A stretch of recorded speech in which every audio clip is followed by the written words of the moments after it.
In west suburban Elgin, Illinois, near Chicago, there's a business that's seeing red. Fire engine red. Kards, Inc. specializes in restoring and repairing emergency vehicles, namely fire engines. Paul Kardashow, owner of Kards, explains why it's important to keep these vehicles in shape. You think when this equipment's out, it's like coming out of your garage at full pace to wherever you need to go, and then driving it back, and repeat that multiple times. So there's a lot of wear and tear on these, but then also the body. So you've got a lot of dissimilar metals happening on these. So you've got, in most cases, aluminum bodies with stainless steel hardware. So a lot of corrosion happens on these things, and it's important to keep these units in operational order. These things need to last probably 20, 25 years to get your return on investment. And if you're not getting that, then you're essentially trading a car being underwater.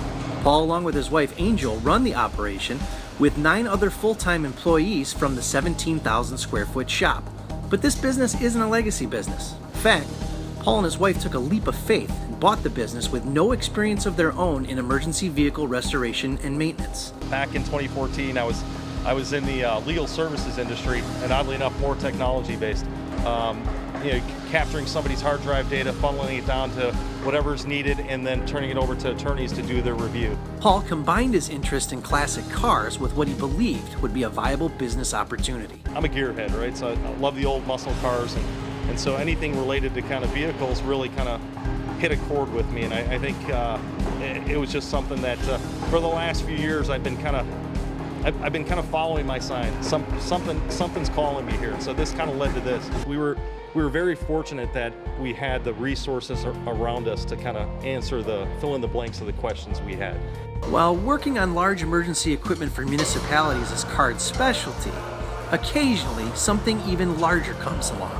Got this contact of mine in Chicago and says, "Hey, are you interested in a radio flyer?" He goes, "It's too far for me, but are you interested?" And we're like, "Where do we sign?" And so we met with the folks at Radio Flyer. What they were looking for is more a car finish.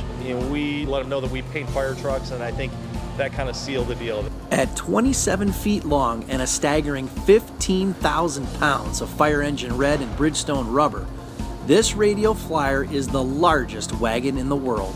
The wheels are about 9 feet tall and about 1,200 pounds apiece.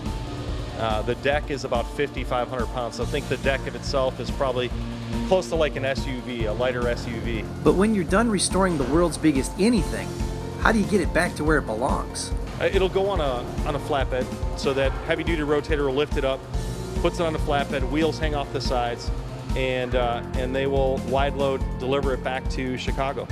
So they built it to move. We're always open. Our ears are open, our eyes are open, and if we see something and seems pretty cool, we'll always take a chance on it. So it's a fun. We're enjoying the ride. Let's put it that way. And just like that, as Paul said, they're open to anything, because you never know what might roll through the shop doors at Kards, Inc.